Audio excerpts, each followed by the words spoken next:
या दोन भावांनी अवघ्या 10 मिनिटात प्रेस कॉन्फरन्स, खरं सांगायचं तर योग्य शब्द गुंडाळली असाच करता येईल. या दोघाही भावांपेक्षा संजय राऊत जास्त बोलले तिथे. त्यांनी जेव्हा वरळीच्या डोम मध्ये हिंदी सक्तीविरोधात संयुक्त सभा घेतली होती, त्याच्यानंतर आतापर्यंत किमान 4-6 महिन्यांचा कालावधी लोटलाय. तो त्यांनी फुकट घालवला असं माझं मत आहे. मुंबई तोडण्याच्या कारस्थानाच्या आवईवर शिवसेनेने किमान 3 निवडणुका आतापर्यंत जिंकल्या आहेत. आता ही बहुतेक त्यांच्या आयुष्यातली या आवईवर डावपेच करायची शेवटची निवडणूक असेल. मराठी माणूस संपूर्णपणे या दोन भावांच्या मागे उभा राहील का, तर हे केव्हा अशक्य आहे. एकत्र निवडणुका ठामपणे लढवणार आहात तुम्ही कार्यक्रम द्या ना. तुम्ही ते गद्दार मुंबईचे लचके तोडणार आहेत, नंतर आपल्या कोट्या की मी देवांच्या प्रश्नांना उत्तर देतो, दानव्यांच्या नाही, असं कसं चालेल लोकांना. शेवटी त्या दोघांच्याही लक्षात आलं असेल की उद्धव ठाकरे यांच्या हातून मुंबई महापालिका जर गेली तर ठाकरे हे नावच राजकीय पटलावरती शिल्लक राहील का नाही असा प्रश्न निर्माण होईल. ही लढाई मराठी विरुद्ध हिंदुत्व अशी आहे आणि हा या निवडणुकीतला सर्वात मोठा पेच आहे. हिंदुत्ववादी मराठी माणूस हा मराठी अस्मितेकडे झुकतो का मराठी अस्मितेचा माणूस हिंदुत्वाकडे झुकतो, याची कसोटी या निवडणुकीत लागणार आहे. आता जर विचार केला तर भारतीय जनता पक्ष खूपच मोठ्या प्रमाणात आघाडीवरती आहे.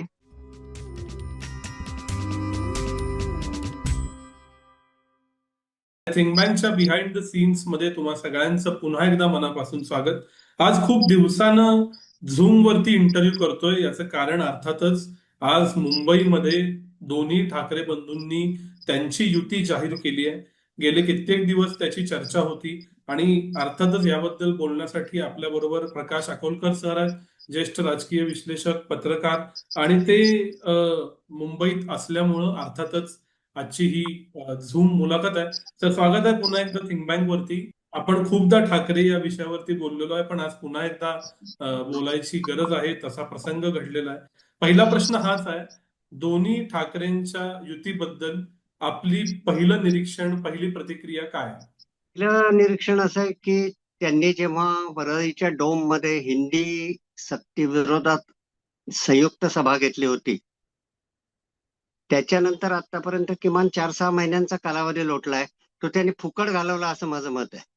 त्यांनी ते राजकीय युती आहे हे केव्हाच जाहीर करायला पाहिजे होतं. जागा वाटप अजूनही निश्चित झालेलं नाही, कारण त्याने अनाऊन्स केलेलं नाही. ते होत राहील वगैरे ते म्हणाले. हे त्यांना तेव्हा सुद्धा अनाऊन्स करता आलं असतं.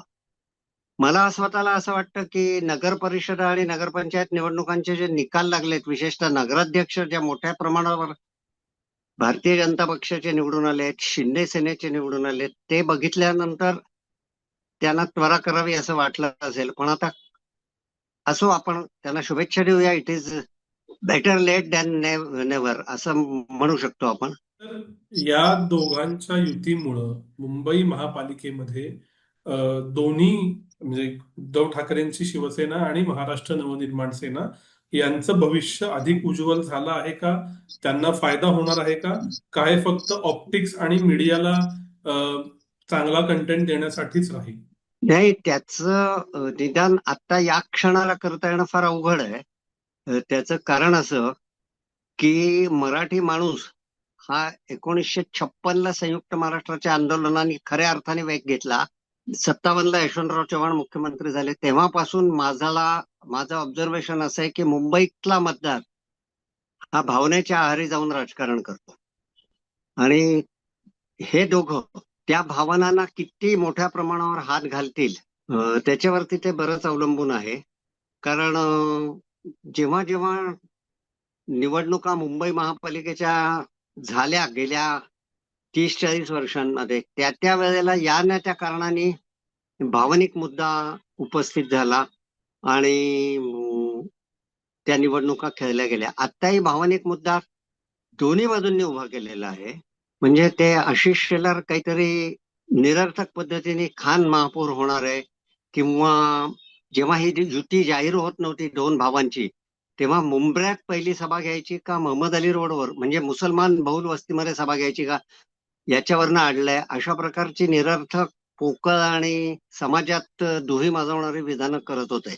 त्यामुळे त्यांच्याकडे तो भावनेचा मुद्दा आहे. यांच्याकडे मुंबई आपल्यापासून हिरावून घेतली जाणार आहे, मराठीचा मुद्दा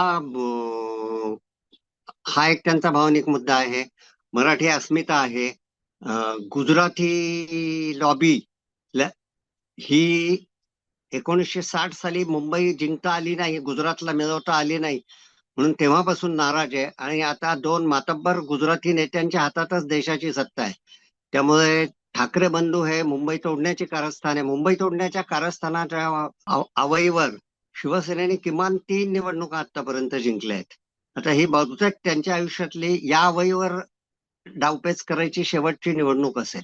फक्त प्रश्न असा आहे की गेल्या 12-13 वर्षांमध्ये, म्हणजे 14 साली मोदींचा पंतप्रधान म्हणून उदय झाला, त्याच्या आधीपासून जेव्हा नरेंद्र मोदी हे भारतीय जनता पक्षाने पंतप्रधान पदाचे उमेदवार म्हणून घोषित केले, तेव्हापासूनच्या 12-13 वर्षांमध्ये मुंबईतल्या मराठी माणसांमध्ये हिंदुत्वाचा मुद्दा घेऊन भाजपने मोठ्या प्रमाणावर आपली वोट बँक तयार केलेली आहे. त्यामुळे मराठी माणूस संपूर्णपणे या दोन भावांच्या मागे उभा राहील का, तर हे केवळ अशक्य आहे. त्यामुळे एकीकडे मराठी माणसांमध्ये फूट पाडण्याचे प्रयत्न भारतीय जनता पक्ष या निमित्ताने करणार. मराठी अमराठीचा मुद्दा उपस्थित झाल्यामुळे अमराठी मतदार हे या दोन भावांच्या विरोधात जाणार. असे सगळे हा खेळ आहे. आणि 15 जानेवारी पर्यंत हे वातावरण अधिकाधिक पेटत जाईल. मला भीती एवढीच आहे की त्यातनं कुठे काही त्वेषातनं हिंसेची ठिणगी वगैरे पडू नये, एवढंच मला वाटतं. मुंबईचं डेमोग्राफिक गेल्या काही वर्षात असं बदललंय का की या दोन्ही ठाकरेंमुळं मराठी माणूस जरी त्यांच्या मागे एकवटला तरी तो मुंबईच्या सत्तेसाठी पुरेसा नाही, कारण खूप उपनगरात इतर भाषीय इतर प्रांतीय लोक मेजॉरिटी आहेत असं सांगितलं जातं. नाही, मुळात 2011 नंतर आपल्याकडे सेन्ससच झालेलं नाही. त्यामुळे ते का झालं नाही त्याच्या कारणात जायची गरज नाही आपल्याला.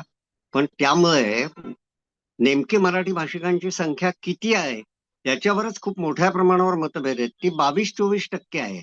आणि या 22-24%, जर का अन्य भाषिकांनी साथ दिली नाही, जी त्यांना लोकसभा निवडणुकीमध्ये अवघ्या 1.5-1.25 वर्षांपूर्वी 24च्या मे महिन्यामध्ये दिली, त्यामुळे मी तर असं म्हणतो की 4 खासदार शिवसेनेचे निवडून आले आहेत. प्रत्यक्षात 3 आले होते. चौथा कीर्तिकरांचा मुलगा हा 48 मतांनी पडला.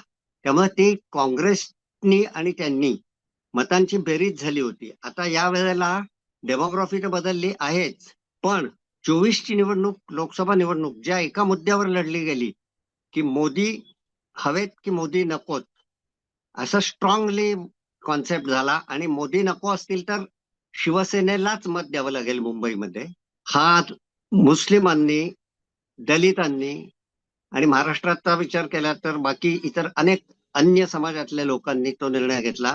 आणि त्यामुळे 24च्या लोकसभेला 48 पैकी 31 जागा जिंकून आल्या होत्या. आपल्याला त्या महाराष्ट्राच्या राजकारणात जायचं नाही, पण मुंबईची डेमोग्राफी खरोखरच बदललेली आहे. मुंबईतला मराठी टक्का कमी झालाय हे खुद्द बाळासाहेब ठाकरेच बोलत होते. त्याला जबाबदार कोण, हा आणखीन एक वेगळा मुद्दा आहे. पण मला आज आश्चर्य असं वाटलं की या दोन भावांनी अवघ्या 10 मिनिटात प्रेस कॉन्फरन्स, खरं सांगायचं तर योग्य शब्द गुंडाळली असाच करता येईल, या दोघाही भावांपेक्षा संजय राऊत जास्त बोलले तिथे. आणि उद्धव ठाकरेंनी पुन्हा तेच संयुक्त महाराष्ट्राचं आंदोलन, मग प्रबोधनकार वगैरे सगळं ते आता सर्वांना माहिती झालंय. अरे बाबांनो, तुम्ही मुंबईसाठी काय करणार आहात, तुम्ही मराठी माणसासाठी काय करणार आहात, हे तुम्ही कधी सांगणार आहात आम्हाला. एकीकडे जर रोजच्या रोज भारतीय जनता पक्ष आरोप करत असेल की यांनी मुंबई महापालिका लुटून खाल्ली, तर भारतीय जनता पक्षाची पण कमाल आहे. कारण 2017 पर्यंत, 17ला शेवटच्या महापालिका निवडणुका झाल्या आहेत मुंबईच्या, तोपर्यंत त्या सत्तेमध्ये भारतीय जनता पक्ष हा वाटेकरी होता. तर आपण तो मुद्दा सोडून देऊ. आपण असं गृहीत धरू की शिवसेनेने भाजपला खाऊ दिलं नसेल पैसे आणि फक्त शिवसेनेने एकट्याने खाल्ले असतील. भाजप तरी कुठे सांगताय की आम्ही काय नेमकं करणार आहे मुंबईसाठी. ते इन्फ्रास्ट्रक्चर बांधले आणि अमुक कितकी 100 किलोमीटर, 150 किलोमीटर, 300 किलोमीटर मेट्रो उभारली मुंबईत असं सांगतायत. मेट्रो हा विकास नाहीये हो. मेट्रो हा विकासाकडे, उत्तम रस्ते, उत्तम रेल्वे, ट्रान्सपोर्टची उत्तम व्यवस्था, हे विकासाकडे घेऊन जाणारे रस्ते आहेत. तुम्ही ठोक पद्धतीने काय सांगणार आहात. तुम्ही अटल सेतू बांधला, दैदिप्यमान कामगिरी आहे, ही दैदिप्यमान कामगिरी आहे. पण याचा अर्थ त्यामुळे मुंबईतल्या आज किमान 30% लोकांना पाण्या वाचून फिरावं लागतं आणि 10% लोक जे टॉवरमध्ये राहतात ते गडगंज पाण्याचा धबधब्यासारखा वापर करतात. असे जे काही मूलभूत प्रश्न आहेत, किंबहुना एकीकडे मेट्रो बांधायचे आणि दुसरीकडे या शहराचं भूषण असलेली बेस्ट ही सार्वजनिक बस वाहतूक व्यवस्था मोडकळीस आणायची. गेले 3 वर्ष तुमच्याकडे राज्य होतं, तुमच्याकडे म्हणजे थेट देवेंद्र फडणवीस यांच्या हातात मुंबई महापालिका होती प्रशासक असल्यामुळे. त्यामुळे ते पण काही विकासाचं ठोक बोलायला तयार नाहीत.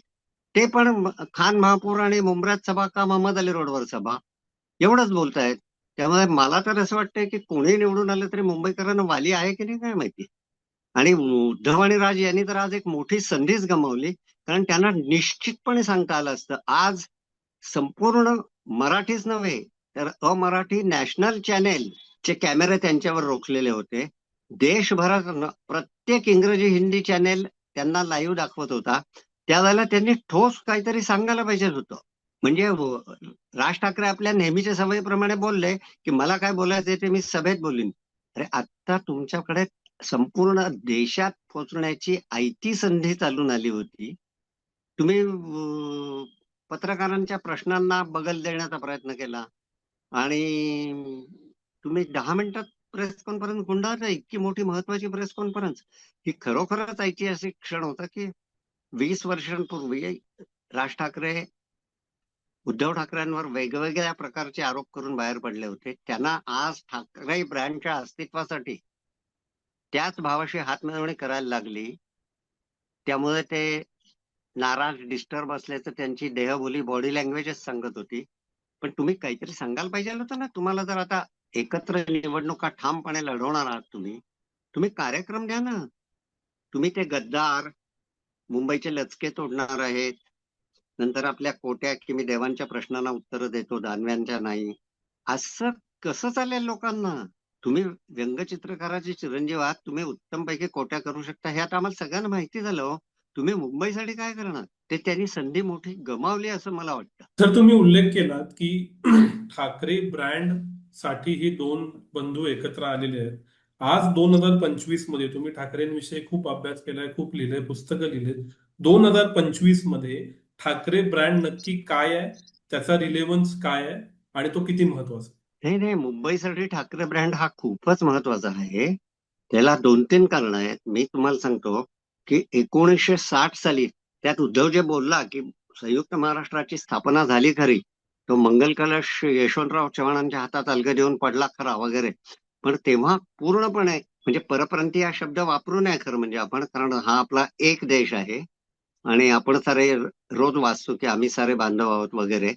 पण दाक्षिणात्य आणि गुजराती लॉबींचं प्रचंड मोठ्या प्रमाणावर मुंबईवर वर्चस्व होतं आणि मराठी माणूस अक्षरशः म्हणजे केविलवाण्या पद्धतीने जगत होता. जर शिवसेना 66 साली त्या रागातनं त्या संतापातनच बाळासाहेबांनी पहिल्यांदा मार्मिक साप्ताहिक काढलं 60 साली आणि 66 साली पुढे त्यांनी संघटना काढली मराठी माणसांचं. ते कधीही राजकीय पक्ष म्हणाले नाहीत, ते मराठी माणसांची संघटना असं म्हणाले. त्या संघटनेनी जे प्रेशर उभं केलं, त्या संघटनेने जो मोठा दबाव गट निर्माण केला, मग तो त्यांच्या दंडेलशाही वृत्तीमुळे असो, राडा संस्कृतीमुळे असो, काही असो, आज कित्येक आमच्या आधीच्या पिढीतले लोक सांगतात की जर शिवसेना नसती, बाळासाहेब नसते, तर आम्हाला port trust, air India, reserve bank अशा केंद्र सरकारच्या अखत्यारीत असलेल्या आस्थापनांमध्ये, इन्स्टिट्यूशन्समध्ये, कॉर्पोरेट्समध्ये मराठी माणसाला नोकरी लागली नसती.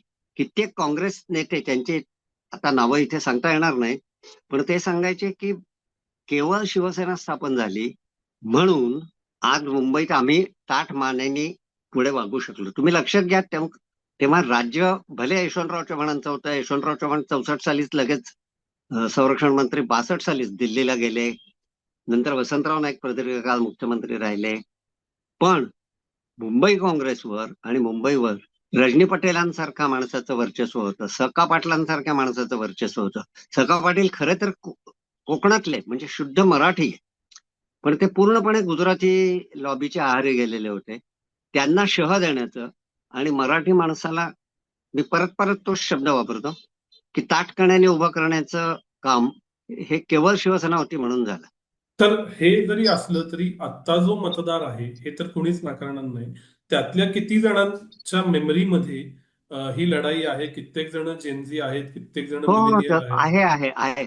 याला कारण म्हणजे बाळासाहेबांशी तरुणांशी संवाद साधण्याची जी शैली होती ना, हम्म. बाळासाहेब नाहीत आता, बाळासाहेब नाहीत याला 10-12 वर्ष झाली, पण बाळासाहेबांची भाषणं हम्म. ही, हा जो इलेक्ट्रॉनिक माध्यमांमुळे आणि घराघरात नव्हे तर हाताहातातल्या मोबाईलमध्ये पोहोचलेल्या इंटरनेटमुळे अवेलेबल झालेली आहेत. आणि हा माणूस काहीतरी इतर राजकारण्यांपेक्षा वेगळा आहे आणि हा काहीतरी याला करून दाखवायचं होतं. तीच परंपरा, तीच प्रथा, तेच विचार पुढे नेणार असतील उद्धव आणि राज. आणि त्या दोघांच्याही भाषणांमध्ये म्हणजे विशेषतः राज, आपल्याला माहितच आहे, आज लगेच भारतीय जनता पक्षाने उत्तरं दिली की गर्दी जमवणं सोपं आहे, मतात रूपांतर करणं वगैरे सगळं ठीक आहे, पण त्यांचा एका विशिष्ट वर्गावर प्रभाव निश्चितच आहे. तो निवडणुका जिंकून मुंबई महापालिकेची सत्ता काबीज करायला पुणे महापालिका, औरंगाबाद आणि नाशिक या प्रमुख, पिंपरी चिंचवड आणि ठाणे याच्यात कितपत उपयोगी पडेल ही गोष्ट अगदीच वेगळी आहे. पण ठाकरे ब्रँडचं महत्व अजूनही आहे. मी तुम्हाला आता साधी गोष्ट सांगतो, की जी गोष्ट ठाकरे ब्रँडची आहे तीच गोष्ट पवार ब्रँडची आहे. खुद्द शरद पवार यांचा पक्ष आणि उद्धव ठाकरे यांचा पक्ष, हे दोन्ही पक्ष या नगराध्यक्ष पदाच्या ज्या निवडणुका झाल्या आणि नगरसेवकांच्या, नगरपंचायतीच्या, त्याच्यात भुईसपाट झालेले दोन पक्ष आहेत. खरं म्हणजे त्यांचा विचार सुद्धा करता कामा नये अशी परिस्थिती आहे. कोणी विचार करता कामा नये, भारतीय जनता पक्ष आणि शिंदे सेना किंवा अजित पवार यांनी.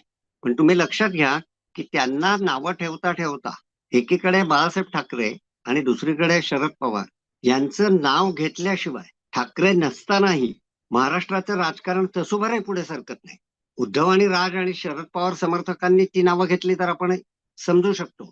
कारण तुम्ही बघा की ठाकरे गेल्यानंतर सुद्धा उद्धव ठाकरे यांना समवेत घेऊन महाराष्ट्राच्या राजकीय रंगमंचावर 19 साली कम्प्लीट नवीनच नेपथ्य उभं करायचं काम कोणी केलं तर शरद पवारांनी केलं. हे दोन्हीही ब्रँड आता नामशेष करायचे आहेत भारतीय जनता पक्षाला. त्याचं कारण हेच आहे की या दोघांच्या, म्हणजे तुम्ही त्यांना शिवी द्या किंवा तुम्ही त्यांच्या ओव्या गा, त्यांचा विचार केल्याशिवाय महाराष्ट्राचं राजकारण पुढे सरकू शकत नाही अशी परिस्थिती खरोखरच आहे. म्हणजे तुम्ही सुद्धा हे मान्य कराल, 19 साली कोणी सुद्धा इमॅजिन केलं नव्हतं हे. पहाटेचा शपथविधी झाल्यानंतर तिथनं माणसं परत आणण्यापासून पुढे उद्धव ठाकरेंना समवेत घेऊन स्वतः सत्तेत जाऊन बसण्यापर्यंतचा जो काय प्रवास शरद पवारांनी करून दाखवला, तो भल्या भल्या चाणक्यांना शह देणारा होता ना. तर इथं मला अजून एक असं विचारायचं आहे, ज्या वेळेला शिवसेना आणि मनसे एकत्र येत आहेत त्यावेळेला महाविकास आघाडीची मात्र एकी दिसत नाही. काँग्रेस वेगळी लढण्यावरती ठाम आहे. आज त्यांच्या बरोबर राष्ट्रवादी काँग्रेस शरद पवार गटाची मिटिंग झाल्याची ट्विट मी बघितली.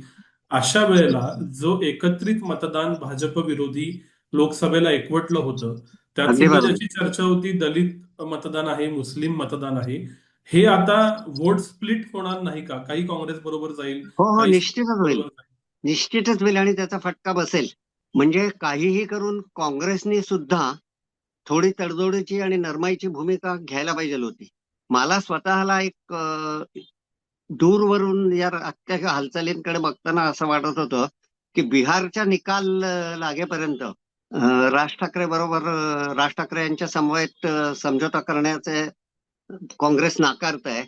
पण त्यांनी बिहारचे निकाल लागल्यानंतर आणि त्याच्यात काँग्रेसची दारुण अवस्था झाल्यानंतर सुद्धा जी महापालिका वर्षानुवर्ष काँग्रेसच्या ताब्यात होती, मुंबईतनं काँग्रेसचे आमदार आणि 6च्या 6 खासदार निवडून येत असत असा एक काळ होता, तो सगळा आता भूतकाळ नव्हे पूर्ण विस्मरणात गेला लोकांच्या. अशी परिस्थिती झाली तरी सुद्धा ते तयार नाहीत. पण अशा परिस्थितीमध्ये भारतीय जनता पक्षाचा जो कोणी विरोधी मतदार असेल त्यांनी निवडून येण्याची शक्यता बघून मतदान केलं तर त्याचा फायदा मात्र उद्धवला होईल. कारण काँग्रेसचा एक दावा असा आहे की बाबा मग आम्ही, आमचं नावच राहणार नाही, मुंबईच्या 227 प्रभागांमध्ये आमचं निशाणीत पोहोचणार नाही, अमुक तमुक, आणि कार्यकर्त्यांना आम्ही केव्हा संधी द्यायची वगैरे. पण कार्यकर्त्यांना संधी देण्यासाठी पक्ष जिवंत राहायला पाहिजे ना, हा विचारही ते करायला तयार नाही. किमान पक्षी वर्षा गायकवाड त्या मुंबईचं काँग्रेसच्या प्रमुख आहेत, त्यांनी प्रमुख सूत्रधार आहेत. त्यांचं सोनिया गांधी, राहुल गांधी, प्रियांका गांधी यांच्याशी चांगले संबंध आहेत. त्या स्वतः जर शिवसेना त्यांच्या समवेत नसती तर खासदार झाल्या असत्या का, याचा विचार त्यांनी करायला पाहिजे ना. पण काय आहे की नाही होते तो विचार, आणि त्यांना आपली ताकद दाखवण्याची, म्हणजे नसलेली ताकद दाखवण्याची खुमखुमी आलेली आहे. आणि मी मुंबईत गेले 42 वर्ष राहतो. पूर्णपणे इथनं काँग्रेस या शहरात म्हणजे नावाला सुद्धा शिल्लक राहिली नाही. काही पॉकेट्स असतील. मागच्या निवडणुकीत काँग्रेसचे 31 नगरसेवक निवडून आले होते. आता काय होईल ते बघायचं. पण मग उद्धव ठाकरेंनी राज ठाकरेंना बरोबर घेऊन काँग्रेसला सोडलं, म्हणजे त्याच्यामुळे काँग्रेस बरोबर नाही, ही बेरीज झाली का वजाबाकी झाली? नाही, काय आहे की ते शेवटी काँग्रेसच्या ऐवजी राज ठाकरे अशी पसंती उद्धव ठाकरे यांनी का केली असेल, त्याचं कारण मी मगाशीच तुम्हाला म्हणजे माझ्या बोलण्यातनं स्पष्ट झालं ते की काँग्रेस आता नावाला पण शिल्लक राहिलेली नाहीये.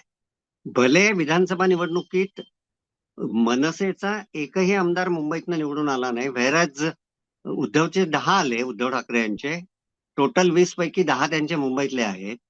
त्यांच्या राज ठाकरे यांच्या मुलाचा अमित ठाकरे यांचाही पराभव झाला, पण त्याला मिळालेली मतं लक्षणीय आहे आणि ती काँग्रेसच्या तुलनेत बऱ्यापैकी आहेत. त्यामुळे हा विचार कदाचित झाला असेल किंवा शेवटी ठाकरे हे नाव कामी आलेलं आहे.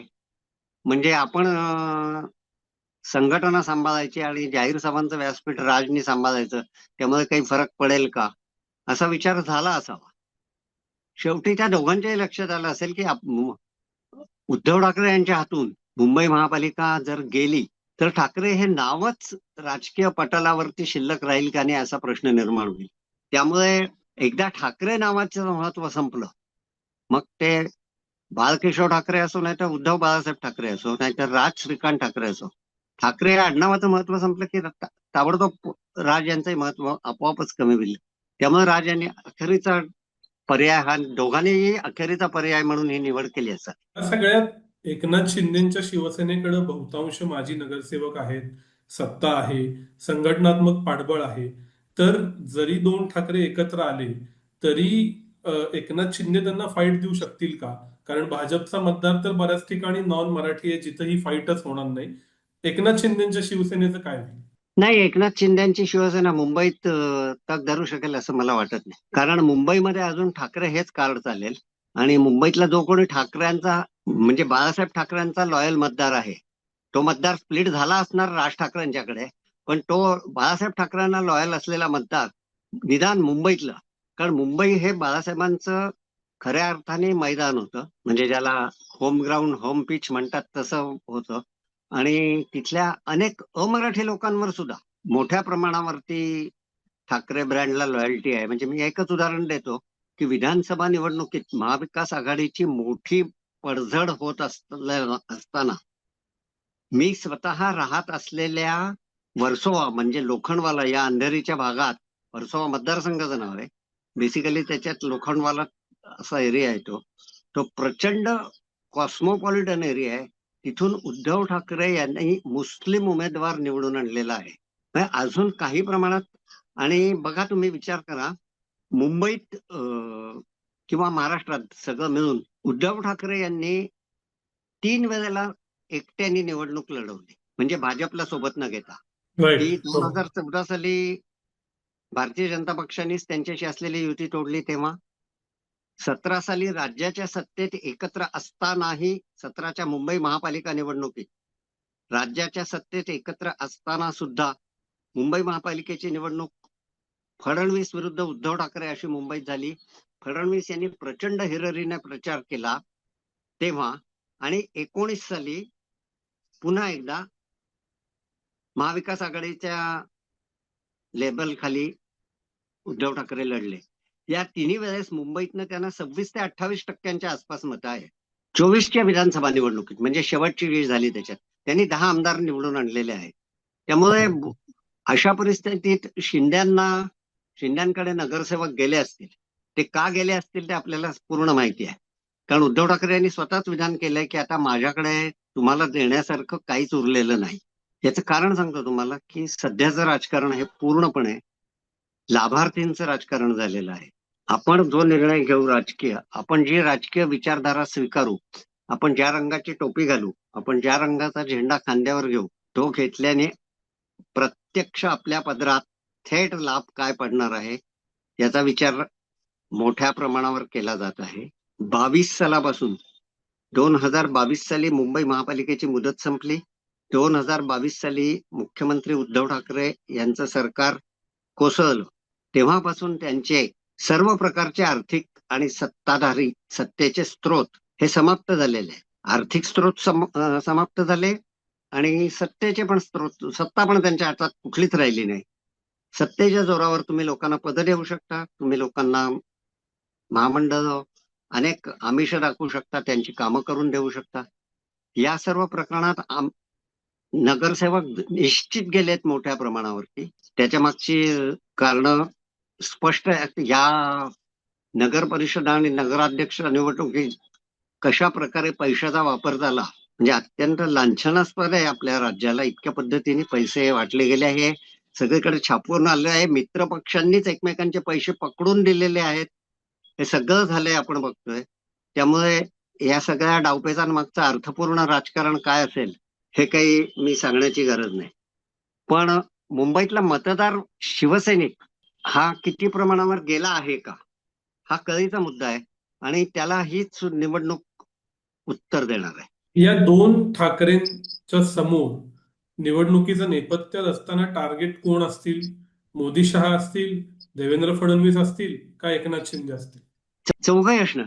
कारण मोदी आणि अमित शहा यांनी शिवसेना फोडली. तो सल उद्धव यांच्या मनातनं कदापि जाणं शक्य नाही. कोणाच्याच मनातनं ज्या पद्धतीने ती शिवसेना फुटली आणि ती कारण अनेक असतील. उद्धव ठाकरे यांची वर्तणूक असेल, मातोश्रीवर मिळणारी वागणूक असेल, पर्सनल 1-to-1 रिलेशनशिप मध्ये आलेली दरार असेल, किंवा उद्धव ठाकरे स्वतः मुख्यमंत्री झाले आणि मला केलं नाही हा सल एकनाथरावांच्या मनात असेल. कारण काही असतील, पण फक्त त्या कारणांमुळेच कुठली का होत शिवसेना? चौकशी यंत्रणांचा बेलगामपणे झालेला वापर हा त्यामागे नाहीये का? तर निश्चितच आहे. तो सल त्यांच्या मनात असणार. दुसरा सल हा देवेंद्र फडणवीस यांनी, त्यामुळे ही फोडण्याचं कारस्थान हे अमित शहा यांच्या आशीर्वादाशिवाय होणं शक्य नाही. एकट्या देवेंद्र फडणवीसांनी समजा या शिवसेनेत फूट पाडण्याचा प्लॅन आखला असेल तरी त्यांना अमित शहाचं पाठबळ हे निश्चितच होतं. त्याच्यात अमित शहाच्याच हातात म्हणजे गृह खात्याच्या हातात असलेल्या चौकशी यंत्रणा होत्या आणि एकनाथ शिंदे हे तर त्यांचं थेटच टार्गेट आहे. म्हणजे त्यामुळे ही चारच टार्गेट असणार. माझी कृपया या दोन्ही ठाकरे बंधूंना अशी विनंती आहे की त्यांनी या लोकांना टार्गेट न करता आम्ही मुंबईसाठी काय करू याच्यावर लक्ष केंद्रित करावं. तरच, कारण आता त्यानंतर झालेल्या लोकसभा आणि विधानसभा निवडणुकीमध्ये 24 सालच्या निवडणुकांमध्ये हे सगळं करून झालंय. अमित शहाना टार्गेट करून झालंय, एकनाथ शिंदे यांना टार्गेट करून झालेलं आहे. लोकांना आता तुमच्याकडून कॉन्क्रीट प्लॅन हवा आहे. एक राज ठाकरे सतत गेले 10 वर्ष 15 वर्ष झाले सांगतात की त्यांनी ती ब्लू प्रिंट काय होती, त्यांचा ब्लू प्रिंटचा नमुना काय तो जाहीरही केला. पण ते पुन्हा एकदा ठोसपणे मुंबईतल्या मराठी शाळांचा प्रश्न आहे, झोपडपट्टीचा खूप मोठा प्रश्न आहे, सगळ्यात महत्वाचा प्रश्न हा धारावीचा आहे. धारावीची रिडेव्हलपमेंट व्हायला नको असं माझं अजिबात मत नाही. धारावीच्या रिडेव्हलपमेंटसाठी 85 सालीच पंतप्रधान झाल्या झाल्या राजीव गांधी यांनी 100 कोटी जाहीर केले होते. तेव्हाचे 100 कोटी होते ते 85 सालचे. तेव्हा ते आता किती असतील तुम्ही पण सगळ्यांनी हिशोब करायला पाहिजे. त्यातनंही काही झालेलं नाही. याचा अर्थ सर्वांनाच धारावीचा विकास हवाय. पण तो विकास त्याच्यासाठी तुम्हाला फक्त मुंबईतल्या कुठल्याही विमानतळाचं काम असो किंवा धारावीचा विकास असो एकच माणूस दिसतो का, हा एक मुद्दा आहे. दुसरी गोष्ट म्हणजे ती डेव्हलपमेंट सुरू होऊन आपण असं गृहीत धरू की धारावीकर पुन्हा तिथेच त्यांना मिळणाऱ्या जागेतच राहायला गेले तरी दरम्यानच्या काळात इतक्या मोठ्या प्रमाणावरती धारावीकर हे मुंबईत कुठे ऍडजस्ट करायचे हा एक प्रश्न आहे. असे असंख्य प्रश्न आहेत खरा प्रश्न मुंबईतल्या मराठी शाळांचा आहे. म्हणजे याच्यावर उत्तर देतात की हे जे आता मराठी शाळांच्या बाजूने उभे आहेत, ठाकरे यांची मुलं कुठल्या कॉलेजमध्ये शिकली, कुठल्या शाळांमध्ये शिकली, डॉन बॉस्कोत शिकली वगैरे, सर्व ते सर्व ठीक आहे. पण तो प्रश्न आहे. आणि मराठी शाळा बंद करताना, अनेक मुंबईतल्या मराठी शाळा बंद करताना तिथे त्या जागा बिल्डरच्या घशात घालून तिथे टॉवर उभारून 2 वर्ग किंवा 4 वर्गांपुरती जागा शाळेला ठेवणे, अशी जी कारस्थानं चालू आहेत, ती सगळी अमराठी लोकांना त्या जागा जात आहेत. याच्याबाबत काहीतरी कॉन्क्रीट प्लॅन घेऊन तुम्ही मुंबईकरांपुढे यावं लागेल. दिवस फारच कमी आहेत, म्हणून मी म्हणतो की यांनी खूप उशीर केला. यांच्या हातातले 4-6 महिने यांनी फुकट घालवले. दुसरी महत्वाची गोष्ट म्हणजे हे दोघंही भाऊ, त्यांना खूप मोठी संधी आली होती की महाविकास आघाडीने आपलं सरकार कशा पद्धतीने चालवलं आणि महायुती सरकार आता कसं चालवत आहे हे सांगण्याची उद्धव ठाकरे यांना मोठ्या प्रमाणावर संधी आली होती. नगराध्यक्षांच्या निवडणुकीने अक्रॉस महाराष्ट्र, पॅन महाराष्ट्राच्या निवडणुका झाल्या, पण ते प्रचाराला गेलेच नाहीत. आता जेव्हा मुंबई हातातनं जायची वेळ आली तेव्हा ते उतरलेत. अजूनही प्रत्यक्षात ते काय करतील? त्या उलट भाजपची निवडणूक यंत्रणा ही 24/7 काम करतेय. ची वॉर रूम तयार आहे. मुंबईतल्या 227 च्या 227 वॉर्ड मधल्या इलेक्शन सेंटरशी, म्हणजे भारतीय जनता पक्षाच्या निवडणूक मुख्य निवडणूक केंद्राशी ती जोडण्यात आलेली आहेत. असं सगळं झालं असताना हे काय करतायत? आणि केवळ ठाकरे ब्रँड वाचवा आणि मराठी माणसाला वाचवा, या 2 पॉइंटवर त्यांनी जर का आपल्याला मतदान होईल असं गृहीत धरलं तर ते योग्य होणार नाही. तो हवेतला बार ठरेल असं मला वाटतं. तर हे जे मराठी अमराठी हे एक नरेटिव्ह आणि विशेषतः आशिष शेलार किंवा भाजपची लोक जे मुस्लिम हा विषय आणून हिंदुत्वावरती निवडणूक नेऊ पाहतात, तर हिंदुत्व आणि मराठी अस्मिता अशीच लढाई होईल का? आणि त्या लढाईत मग एज कोणाला असेल? हो, थेट तशीच लढाई होणार आहे. तुम्ही अगदी करेक्ट शब्दात त्याचं वर्णन केलं. हिंदुत्वाचा ब्रँड वर्सेस मराठीचा ब्रँड, अशी ती लढाई आहे. आता सरळ जर बघितलं तर सरळच आहे की मराठी माणूस हा हिंदू आहेच, आणि मुंबईतला 100% मराठी माणूस हा काही ठाकरेंच्या मागे उभा नाहीच आहे. हा मराठी माणूसच भाजपचे उमेदवार निवडून आणतोय गेली अनेक वर्ष, म्हणजे राईट. किमान गेल्या 3 निवडणुका. त्यामुळे ही लढाई मराठी विरुद्ध हिंदुत्व अशी आहे. आणि हा या निवडणुकीतला सर्वात मोठा पेच आहे की अशा वेळेला हिंदुत्ववादी मराठी माणूस हा मराठी अस्मितेकडे झुकतो का मराठी अस्मितेचा माणूस हिंदुत्वाकडे झुकतो, याची कसोटी या निवडणुकीत लागणार आहे. तर शेवटचा प्रश्न, 3 आठवडे आहेत, खूप गोष्टी घडतील, पण या क्षणी तुम्हाला मुंबई कोण जिंकते असं वाटतं? मी स्वतःच त्याचं खरं म्हणजे उत्तर दिलंय की 3 आठवड्यात खूप काही गोष्टी घडतील. पण आता ऍज ऑन टुडे, आता जर विचार केला तर भारतीय जनता पक्ष खूपच मोठ्या प्रमाणात आघाडीवरती आहे. आणि ती आघाडी कापून काढणं या 2 भावांना कितपत जमेल याचं कारण मी एकच वाक्य फक्त सांगतो की 17 साली जेव्हा शेवटची मुंबई महापालिकेची निवडणूक झाली तेव्हा भारतीय जनता पक्ष हा शिवसेनेला ओव्हरटेक करण्याच्या पर्यंत जाऊन पोहोचला होता. 84 शिवसेना आणि भारतीय अखंड शिवसेना, हो. अर्थात तेव्हा त्याच्यात एक लक्षात घ्यायला पाहिजे आपण की तेव्हा शिवसेना अखंड होती पण त्यात राज ठाकरे नव्हते. हो. त्यांना 84 जागा मिळाल्या होत्या 227 पैकी, आणि भारतीय जनता पक्षाने 82 जागा जिंकल्या होत्या. त्या केवळ फडणवीस यांनी केलेल्या झंझावाती प्रचारामुळे केल्या होत्या, जिंकल्या होत्या त्यांनी. अर्थातच मोदी नावाचा एक हुकमी एक्का त्यांच्याकडे होता, त्यामुळे त्या 300 जागा त्यांनी लोकसभा निवडणुकीत 300 पर्यंत ते पोहोचले वगैरे, असं सगळं वातावरण होतं. वातावरण मोदीमय होतं. 14ला लोकसभेत मिळालेलं निखळ बहुमत वगैरे अशी सगळी पार्श्वभूमी होती आणि त्यामुळे ते झालं होतं. पण तेव्हा राज ठाकरे नव्हते. आज शिवसेना विभक्त झाली आहे, म्हणजे शिंदे गट त्याच्यातनं बाहेर पडलाय. तुम्हाला खरं सांगू का, शिंदे गटाचा आणि एकनाथ शिंदे यांचा मुंबईत तशा अर्थाने प्रभाव कधीच नव्हता. आणि ते आपले ठाण्यापुरतं राजकारण करत होते. ते पुढे मुख्यमंत्री झाले, त्यांच्या महत्वाकांक्षेला पंख फुटले वगैरे, सर्व ठीक आहे. पण आपण आता असं गृहीत धरायला पाहिजे की जर शिंद्यांमुळे काही वजाबाकी झाली असेल, ती वजाबाकीची बेरीज राज ठाकरे करू शकतील काय? आणि पुन्हा बाळासाहेबांची शिवसेना, उद्धव ठाकरे यांची शिवसेना मायनस शिंदे पण प्लस राज ठाकरे, यातनं भारतीय जनता पक्षाला कसं तोंड द्यायचं यावर बरंच काही अवलंबून आहे. आजच्या घडीला मी तुम्हाला तुमच्या प्रश्नाचं उत्तर दिलेलं आहे की भारतीय जनता पक्षाने खूपच मोठी आघाडी घेतलेली आहे प्रचारामध्ये, निवडणूक यंत्रणा सक्षम करण्यात. त्याला हे दोन भाऊ आता उरलेल्या, आज तारीख आहे 24, बरोबर 3 आठवडे राहिले, म्हणजे 24 आणि 7 31 आणि 15ला मतदान आहे. या हो. 3 आठवड्यात कसं उत्तर देतात, आणि ते उत्तर देणार म्हणजे आता या 3 आठवड्यात संघटना बांधणी, शाखांवर जाणे हे केवळ अशक्य आहे. लोकांच्या भावनेला ते कशा प्रकारे साथ घालतात आणि त्यातनं मराठी माणूस पेटवून उठवण्याची क्षमता, मराठी माणसाला पेटवून उठवण्याची क्षमता ही बाळासाहेब ठाकरे यांच्यामध्ये निश्चितच होती, आणि त्यांनी तो किती वेळेला कसा केला याची उदाहरणं म्हणजे असंख्य आहेत. या दोन भावांना ते जमतं का ते बघायचं. या दोन भावांना त्यासाठी शुभेच्छा. सर, खूप खूप आभार. खूप दिवसानं बोललो, ऑनलाईन बोललो. याचं कारण ताजी घटना घडलेली होती. जशा अजून घटना अनफोल्ड होतील तसा परत बोलू, निकालानंतर परत बोलू. पण आज तुम्ही वेळ दिलात आणि या युतीचा अर्थ समजावून सांगितलात, त्याबद्दल थिंक बँक कडून खूप खूप आभार. धन्यवाद.